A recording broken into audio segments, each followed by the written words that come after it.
pag dinikdik ko siya, medyo madami sa basong ganyan. Kahit 2 days po siya, hindi siya panis. Walang added sugar or whatsoever. Hindi po napapanis. Very siya, potent. Iba po ang amoy niya. Talagang may kakaiba siyang amoy. Dahon talagang gamot na amoy.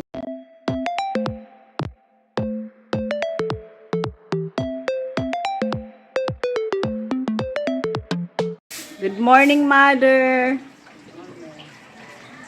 Maggagrass cut daw si Daddy, Ma. Huwag mo na atang likod mo. May mission ka baga. Yung sambong natin. Anong sambong? Hingi mo kami ng sambong. Hindi na kita.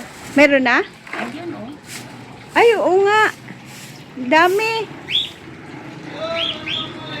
Ito po yung sambong. Yes. Ay, thank you. May pantanim. Ayan. Thank you. Ay, Mama, may ugat ditong isa, no? Talagang binigyan ng pantanim. Sabi niya, para hindi ka nahingi ng hingi. Hindi po, talagang nagpaano kami ng pantanim. Kasi nga, dati po nagtanim kami nito, yung kay, naandito pa si na lady noon, sabi ko kay tanim niya to hindi din po nabuhay. Ang sambong po ay napakaganda as kidney care. Maganda din po to sa sa ating yung mga gallstone, kidney stone. Ito po ay talagang napag-aralan na maganda sa mga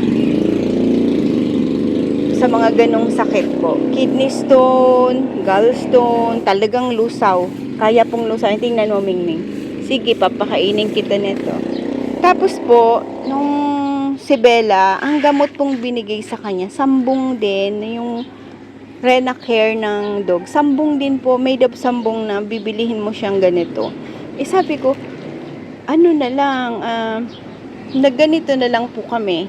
Ito, kasi may sambong kami talagang ditong makukuha sa kapitbahay. O, diba? May blood po yung dugo niya, ay yung ihi niya. Tapos after ilang days na po kaming nagme-medicate, po ang pinapainom ko sa kanya? Umaga, twice a day. Tapos, nung ginawa ko po siyang 3 times a day. Yung 3 ml, tatlong 3 ml sa umaga, tatlong 3 ml sa gabi. Yun. Tapos, sinusundutan ko po ng tanghali ng 1 o 2 3 ml, ganyan. Tapos, ngayon po yung ihi niya, pumuti na siya, hindi na siya yung mapulang-mapula. Tapos, ngayon po, kasi mula kahapon, wala kaming nakitang blood. Yun ang maganda. Parang siya UTI. Yun nga po, inaano ko. Pagka hindi po siya nagamot, nung kung hindi siya magagamot, magpa-further, baka cancer, ganyan, di ba po? Mukhang nagamot naman po. Kasi ayoko po siyang i-antibiotic muna. Gawa ng katatapos lang po na antibiotic nito. Inubo po to, diba? Nung andito sila Mehmet. Hindi antibiotic. Parang naka-twice siyang parang inuubo-ubo. Ito po si Bella. Pero po yan, lakas kumain. Mataba. Tingnan niyo po ang katawan niya. Malaki siya. Kita niyo po, parang baboy. Diba? Kit-kit po ang balat niya. No? Siya po yung lola. Pero yun nga, napansin ko yung after tapos ng hit nila, pagkatapos ng hit period, sabi ko, bakit parang yung blood hindi natatanggal? Naglabas na po ako ng pagkain ng mga dogs natin, yung kalabasa. Last na po ito, kailangan kong magluto. Bago kami umalis, bukas po aalis kami kasi may i-attend po kaming binyag ng anak ni Doktora. May iwan namin ulit si mother kay brother. Pero lang po yun, mabilis lang. Baka the next day uwi na kami. Ayan. Magte-tender juicy tayo ngayon, tsaka egg. Wala po kaming kanin ngayon, kaya isang chicken feet. Nilabas ko po yung bangus. Ay, wait. Tilapia nga pala kami. Magpapababa po kami ng pond ngayon. Ayan. Tapos, chicken feet. Ano kay Roberto? Yan mga problema natin talagang, Roberto, no? Bakit parating problema si Robert? Nakakalungkot. Ito sa kanya. Ano kaya magtitinola kami? Ay, hindi. Chicken feet ko lang kami. Tinola namin. Baka hindi maubos. Ito lang siguro. Magtinola ng kaunti. Nagdadalawang isip ako. Baka naman sobrang konti. Tingnan niyo po, bumili na kami ng ganitong ham. Kasi nagkakaubusan po yan. Ito pong brand na to, medyo hawig po siya sa Excelente. Pansin namin. Hawig po sa Excelente ang kanyang lasa. Kaya yan po ang binibili namin. Ano na lang po, tinola. Para maiba naman. Yan, bumili na po nung nag-SM. For Christmas na yan. Medyo maaga ng kaunti. Kasi po nagkakaubusan kami dito sa Pure Gold. Pag hindi ka po nakapunta, nauubos yung siguro talagang nagustuhan din ng iba. Yung brand pong yan. Kaya last year, wala po kaming CDO na ganon. Medyo hawig po yung timpla nila. Yung premium po ng CDO. Sa Excelente. Kasi pag pupunta ka pa ng Excelente just to buy ham, diba? Minsan na lang basta lang may ham na hawig-hawig, pwede na. Po, pang lunch natin yan. Pero magluluto pa lang ako ng breakfast, diba? Gaganon ko na po kasi sa gabi, di ko mailabas na nakakalimutan ko.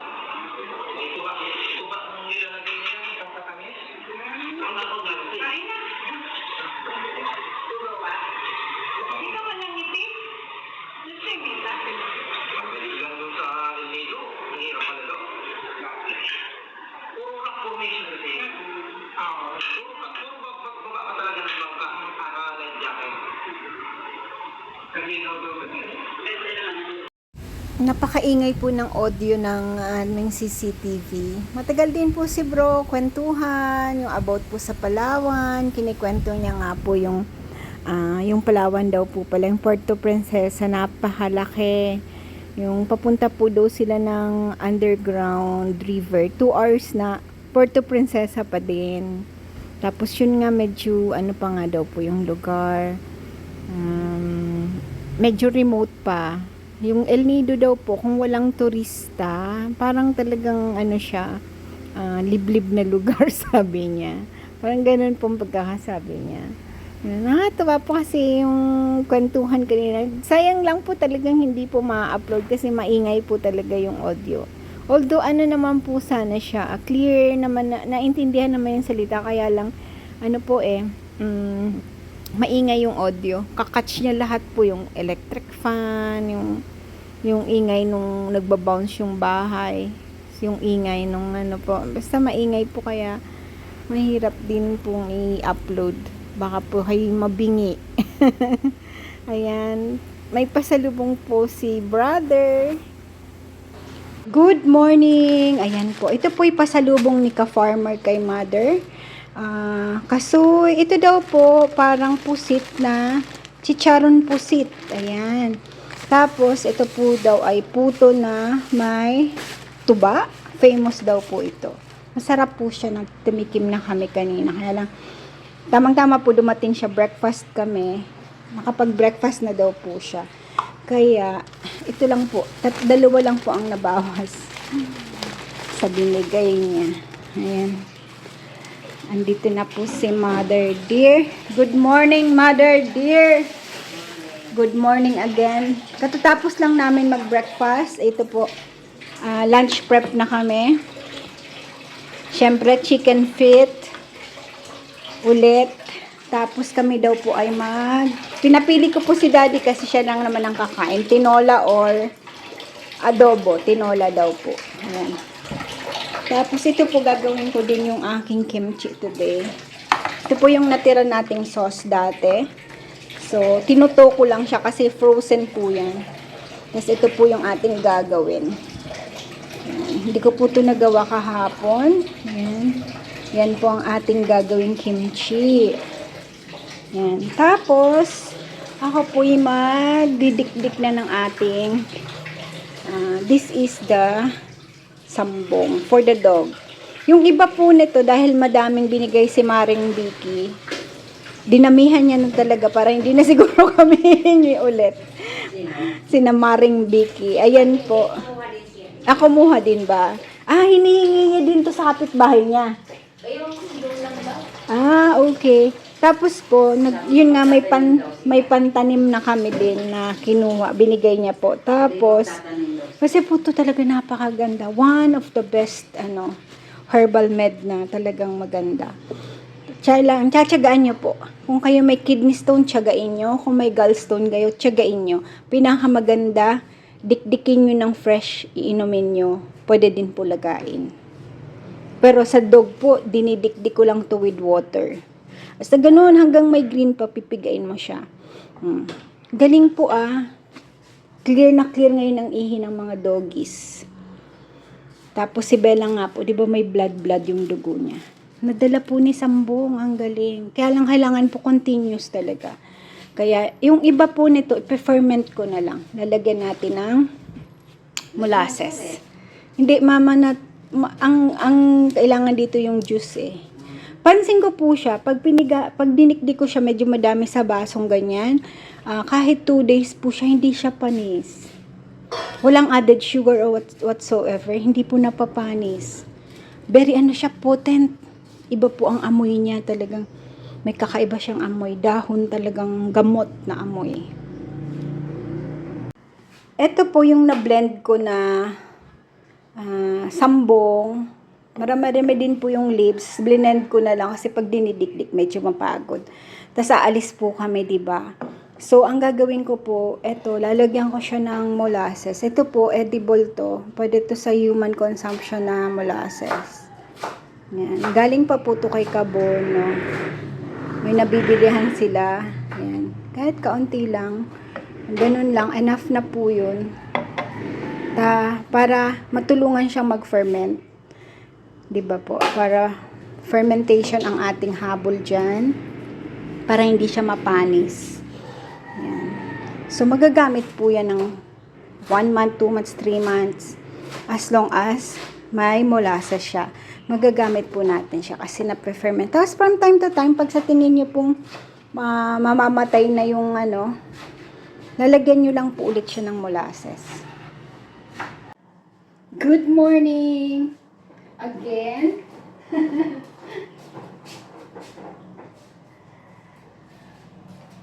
Tinola po tayo today. Tinola is. Yan. Ang gusto po ni Daddy sa tinola ay madaming luya. Yan. Gagawin natin yung manipis na stick. Yan, para makakain.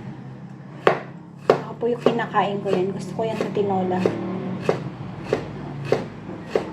Gusto niya po madami. Yung talagang lasang ginger yung soup.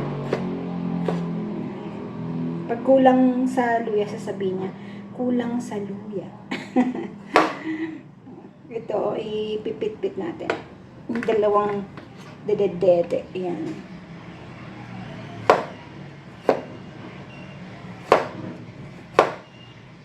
Nakakatawa po kanina kasi andito po si brother, si ka-farmer. Yun nga po nagbigay nung pasalubong niya. Napagkwentuhan po yung Palawan. Alam ko parang one province lang, di ba po? Puerto Princesa. Tapos, sabi niya, Ang lalawak pa daw ng lugar na walang, yung, hindi pa siya crowded. Sabi niya, siguro mura ang lupa doon. Sabi ko, oh. Binibiro ko po si daddy. Sabi ko, ano daddy? Doon tayo? Sabi ko, doon tayo. Hanap tayo ng lupa doon. Sabi ko po. Binibiro ko lang po si Roberto. Sabi ko, tapos sabi niya doon, ang dami dong isda. Tek, sabi niya, ang dami dong isda. Kinikwento niya. Nung ano daw, sabi niya na, sabi daw, kunti ho ang isda ngayon. Sabi daw ni Dong, kunti pa ho ba yan? Sabi niya, hindi po, pag madami talaga, bandang April daw. Ano, hanggang ano daw, labas may isda. So, sabi ko, daddy, sige doon tayo. Mabubuhay ka doon. Free. Isda eh. Tapos paghapon daw, tumpukan na ang isda, 20 pesos, ganyan. Mura po, no? Sabi ko, ano ma, doon na lang tayo, mabubuhay tayo ng dalawa. Nibiro ko si daddy, ano dad? Isda pala eh. Buhay na buhay ka doon. Natawa po kay Roberto eh. Pagka usapang seafoods, wala na, patay na eh. Huwag kang magala. Mag-alaga na ng maraming baboy. Sabi ni Dong, mahirap daw doon po. Maraming lugar na walang signal, sabi niya. Wala daw signal yung net. Medyo remote pa daw yung ibang lugar. Pero ang ganda daw po ng lugar. Hindi na pwede si mother kasi daw po, yung mga tourist spot, babangka, ganyan. Ayaw na po ni mama ng ganun. Medyo, syempre matanda na. Ayaw niya na ng mga ganong adventure. Pero nung mga panahon pong more on Luzon kami, gawa na pong si Frank, hindi po siya pwede mag-Visayas, Mindanao. Pag may mangyari po sa kanya, nasa military siya, parang hindi siya cargo ng government nila. Parang ganun po. Basta ang bilin sa kanila, pagka more on, dapat nasa Luzon ka lang, huwag kang pupunta ng Visayas, Mindanao. Kasi military po siya, di ba? Kaya kami po, more on Luzon lang talaga kami nung time na yan. Hindi po kami nakakatawid ng Visayas, Mindanao. Di ba po?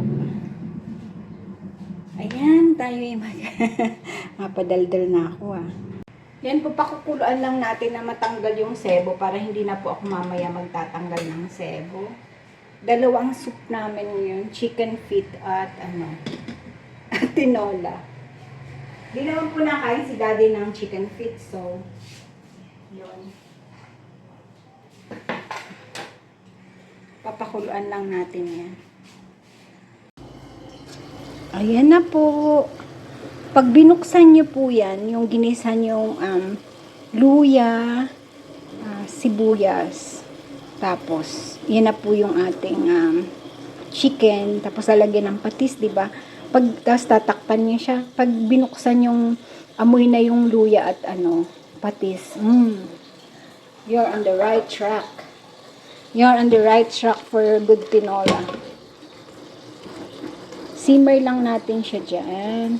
Sinimmer ko po siya sa may patis na wala pang tubig. Yung natural niya po yan, na tubig ng manok. Kasi alam niyo naman ang manok dito sa atin, may kaunting pandadaya siguro. Pero basta yan na po yung manok. May natural water naman talaga. Tapos, simmer lang natin siya. Tapos, lalagyan na po natin yung ating hugas bigas. Yan po yung masarap na sabaw. Titingnan mo po kung sobrang dami to kasi konti lang naman yung aming tinola. Tignan natin kaunti. Para kung may gustong yan. Go, go, go. Pakulo na tayo.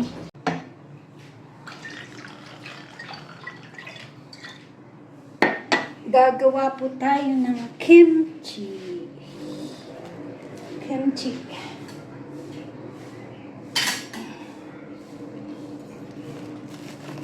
Ayaw magpahinga ng nanay ko Ayaw magpapahinga.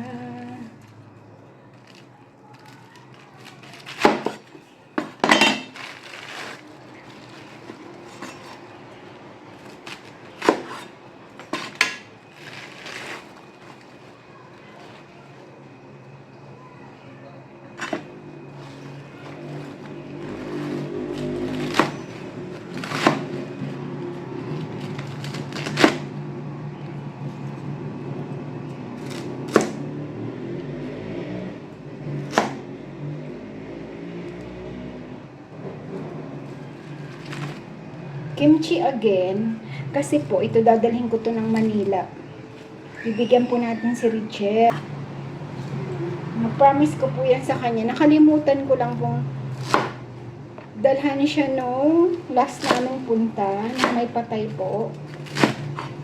Nailabas ko na po yung kimchi nung hindi ko na bit-bit. Mabuti na ilagay ni mama sa ref. Hindi ba po?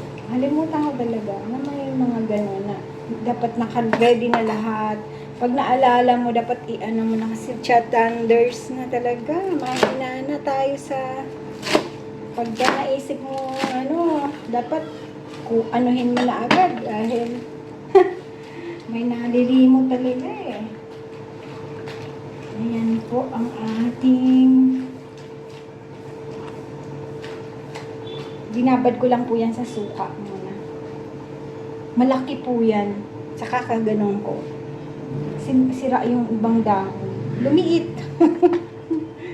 Pero at least po hindi siguro ganong na pesticide sa dami ng ngat-ngat. Ngat-ngat ng ano. Okay lang po. Yan. At least ilang minutes. Tapos babalikan po natin yan. Tapos isusalt ko na po yan mamaya. Babalikan po natin siya. Tapos salting na tayo. Salting. Kasi ready naman na. Meron na tayo, may instant na tayong mix ng kimchi. So, no problem na. Diba? Kaya po maganda talaga yung magpapasobra kayo ng gawa ng ganito. Tapos i-freezer nyo lang. O, diba? Pag gagawa kayo ulit, ano na po, mabilis na lang, diba? Ganun po yung ginagawa ko. Kaya tinitingnan ng nanay ko. Ang init. Ma! Pahinga na! Mother, pahinga na!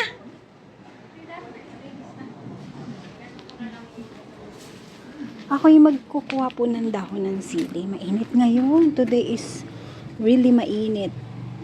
Kuha tayo ng mga dahon. Dito po ako kumuha. Dito ako kumuha ng dahon. Kasi siksika naman po sila. So, pasensya na kayo mga kapatid. Dahil kayo naman ay siksikan. Diba? Siksikan po sila dyan eh. Dito nga meron pa. Hindi na po ito na transplant. Kaya pwede tayong kumuha dito ng pang tinola natin. Madami-dami kaming mga siling tinanim.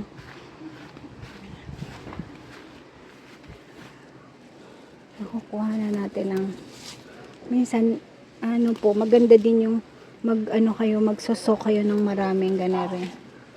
Kasi makukuhanan niyo po talaga ng dahon. Yan. Bell pepper pala yun. Ito ang laki po. Hindi ko alam kung bell pepper din. Madami po tayong stash ng dahon ng sili. Dito din pwede tayong kumuha.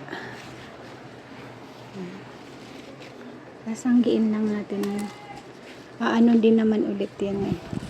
Kasi ayaw din natin ng masyado siyang yan. Pwede na po yan. Hindi pa. Nagga-grass cut po si daddy. Hanggang dito lang siya nakapag-grass cut. Kasi po yung kanyang sa umaga niya daw yan titirahin ulit. Kasi malambot daw po talaga. Nagpapababa po kami ng pan. Kasi kukuha kami ng pang-steam namin. Tapos sabi po namin kay brother, sabi ko sa kanya, bro, ipagdadala ka namin ng steam na tilapia, masarap. Yung naandito po ang sarap. Sino pinapanood mo, Dad? Daddy. Kain na, darling. Kain po tayo. Kanina pa po kami nag-aantay ni Mother. Kasi lagpas na ng alas 12. Ito po ang ating Roberto. Para sa amin ni Mama. Tsaka ito po, chicken feet. And kimchi and fruits. And fruits. Ayan. Melon and pakwen. Kain na tayo, darling. Please lang, darling. Darling. Darling. Tapos nang kumain si Taba. Magaling ka na, be. Salamat sa sambong. Thank you so much. Ang taba. Salamat kay Victoria sa Thank you, Maring Vicky, sa sambong. Pero, dapat continuous pa rin yan kasi, ano yan, mamaya, pag hindi pa naubos yung infection yan, mamaya meron na naman, or kidney stone, hindi natin alam sa dalawa. Nabe, ay siya. Tumaba sila sa, ano, no? Kalabasa, malunggay, talbos ng kamote at rice. Lumobo ang mga loko. Ang mga lokong boss-boss. Asan ang baby ko? Ang mga baby ko, andyan lahat po yan pag kumakain kami. Yung dalawa, na Mingming, mamaya, andito na din yan. Darling, let's eat! Ito na po ang ating finished product. Yan. Yung iba po, dinagdag-dagdag ko lang. Yung mga konti-konti na lang, dinagdagan ko lang siya, tapos binuhusan ko ng bagong sauce, yan. Ngayon, hindi ko alam kung ano yung hindi. Ito po pa ata yung bago lahat. Ito, bago to lahat. Itong tatlo, may mga unti-unti po yan na pinagsama-sama ko. Ito bago din po to. Puro po to radish siya lahat. Yan. Ang ibibigay natin kay Mama Rigel ay yung fermented na may halong bago kasi para pwede nang kainin. Ito po kasi kailangan pa siyang i-ferment for ilang days. Yan. Ito po maasim na. Ito yung last kong ginaba. Ayan. Ano? Hungry again? Ito po yung ihi ngayon ni Bella. Tingnan niyo po. Clear na siya. Talagang dito umiihi ang Mama Bells. Di naman nahiya sa akin ang Mama Bells ko. Ha? Ay, taba ka na, baba. Taba na ng baby ko. Opo. Ano? Kakain na naman. Ay, oo nga. Hindi ka pa nag-lunch, no? Gusto mo mag-food? Wait lang. Wait, baby ko. Wait. Umiihi dyan si Mama Bells. Mag-aano mo siya. Tapanghi ka. Sure. Kakain ka din? When you are discontent, you always want more. Your desire can never be satisfied. But when you practice contentment, you can say to yourself, oh yes, I already have everything that I really need. By Dalai Lama. Thank you for watching. Please like, subscribe, push that notification bell, and share. Maraming salamat po to God.